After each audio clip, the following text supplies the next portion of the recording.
want you to take a look at this baby.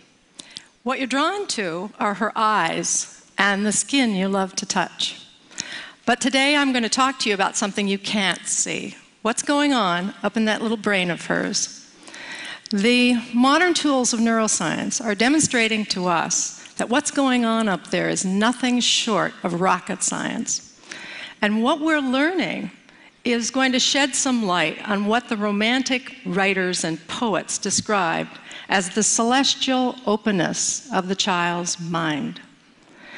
What we see here is a mother in India, and she's speaking Koro, which is a newly discovered language. And she's talking to her baby. What this mother and the 800 people who speak Koro in the world understand that to preserve this language, they need to speak it to the babies. And therein lies a critical puzzle. Why is it that you can't preserve a language by speaking to you and I, to the adults? Well, it's got to do with your brain. What we see here is that language has a critical period for learning. The way to read this slide is to look at your age on the horizontal axis. You've done that. And you'll see on the vertical your skill at acquiring a second language. The babies and children are geniuses until they turn 7, and then there's a systematic decline. After puberty, we fall off the map. No scientists dispute this curve, but laboratories all over the world are trying to figure out why it works this way. Work in my lab is focused on the first critical period in development, and that is the period in which babies try to master which sounds are used in their language. We think by studying how the sounds are learned, we'll have a model for the rest of language, and perhaps for critical periods that may exist in childhood for social, emotional, and cognitive development. So we've been studying the babies using a technique that we're using all over the world in the sounds of all languages. The baby sits on a parent's lap, and we train them to turn their heads when a sound changes, like from ah to e. If they do so at the appropriate time, the black box lights up and a panda bear pounds a drum. A 6-monther adores the task. What have we learned? Well, babies all over the world are what I like to describe as citizens of the world. They can discriminate all the sounds of all languages, no matter what country we're testing and what language we're using. And that's remarkable because you and I can't do that. We're culture-bound listeners. We can discriminate the sounds of our own language, but not those of foreign languages. So the question arises, when do those citizens of the world turn into the language-bound listeners that we are? And the answer? Before their first birthdays. What you see here is performance on that head turn task for babies tested in Tokyo and in the United States, here in Seattle, as they listen to ra and la, sounds important to English but not to Japanese. So at 6 to 8 months, the babies are totally equivalent. 2 months later, something incredible occurs. The babies in the United States are getting a lot better. The babies in Japan are getting a lot worse, but both of those groups of babies are preparing for exactly the language that they're going to learn. So the question is, what's happening during this critical 2-month period? This is the critical period for sound development, but what's going on up there? So there are 2 things going on. The first is that the babies are listening intently to us, and they're taking statistics as they listen to us talk. They're taking statistics.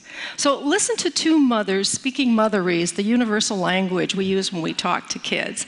First in English and then in Japanese. I love your big blue eyes. So pretty and nice. うわー、大きな茶色いお目目。そして綺麗な黒い髪。 During the production of speech, when babies listen, what they're doing is taking statistics on the language that they hear.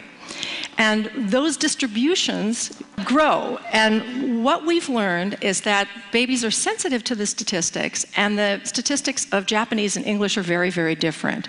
English has a lot of R's and L's, the distribution shows, and the distribution of Japanese is totally different, where we see a group of intermediate sounds, which is known as the Japanese R. So babies absorb the statistics of the language, and it changes their brains. It changes them from the citizens of the world to the culture-bound listeners that we are. But we as adults are no longer absorbing those statistics. We're governed by the representations in memory that were formed early in development. So what we're seeing here is changing our models of what the critical period is about. We're arguing from a mathematical standpoint that the learning of language material may slow down when our distribution's stabilized. It's raising lots of questions about bilingual people. Bilinguals must keep two sets of statistics in mind at once and flip between them, one after the other, depending on who they're speaking to. So we asked ourselves, can the babies take statistics on a brand new language? And we tested this by exposing American babies who'd never heard a second language to Mandarin for the first time during the critical period. We knew that when monolinguals were tested in Taipei and Seattle on the Mandarin sounds, they showed the same pattern. 6 to 8 months, they're totally equivalent.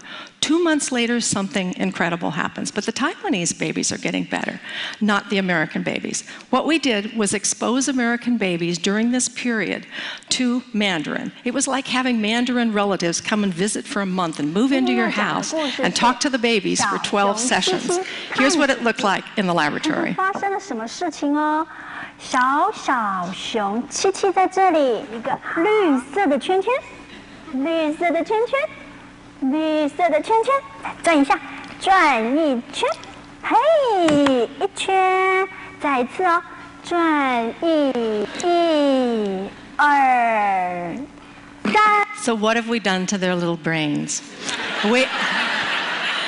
We had to run a control group to make sure that just coming into the laboratory didn't improve your Mandarin skills. So a group of babies came in and listened to English, and we can see from the graph that exposure to English didn't improve their Mandarin. But look what happened to the babies exposed to Mandarin for 12 sessions. They were as good as the babies in Taiwan who'd been listening for 10.5 months. What it demonstrated is that babies take statistics on a new language. Whatever you put in front of them, they'll take statistics on. But we wondered what role the human being played in this learning exercise. So we ran another group of babies in which the kids get the same dosage, the same 12 sessions, but over a television set. And another group of babies who had just audio exposure and looked at a teddy bear on the screen. What did we do to their brains? What you see here is the audio result, no learning whatsoever, and the video result. No learning whatsoever. It takes a human being for babies to take their statistics. The social brain is controlling when the babies are taking their statistics. We want to get inside the brain and see this thing happening as babies are in front of televisions as opposed to in front of human beings. Thankfully, we have a new machine, magnetoencephalography, that allows us to do this. It looks like a hairdryer from Mars, but it's completely safe, completely non-invasive, and silent. We're looking at millimeter accuracy with regard to spatial and millisecond accuracy using 306 squids. These are superconducting quantum interference devices to pick up the magnetic fields that change as we do our thinking. We're the first in the world to record babies in an MEG machine while they are learning. So this is little Emma.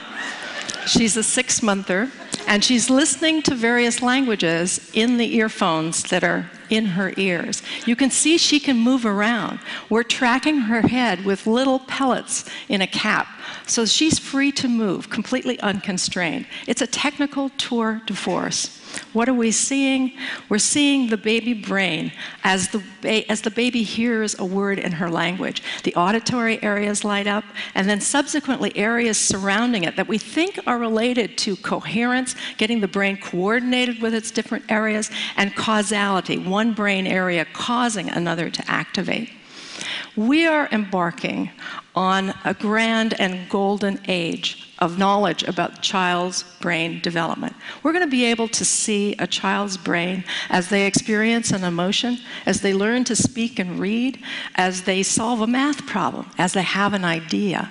And we're going to be able to invent brain-based interventions for children who have difficulty learning. Just as the poets and writers described, we're going to be able to see, I think, that wondrous openness, utter and complete openness of the mind of a child. In investigating the child's brain, we're going to uncover deep truths about what it means to be human. And in the process, we may be able to help keep our own minds open to learning for our entire lives. Thank you.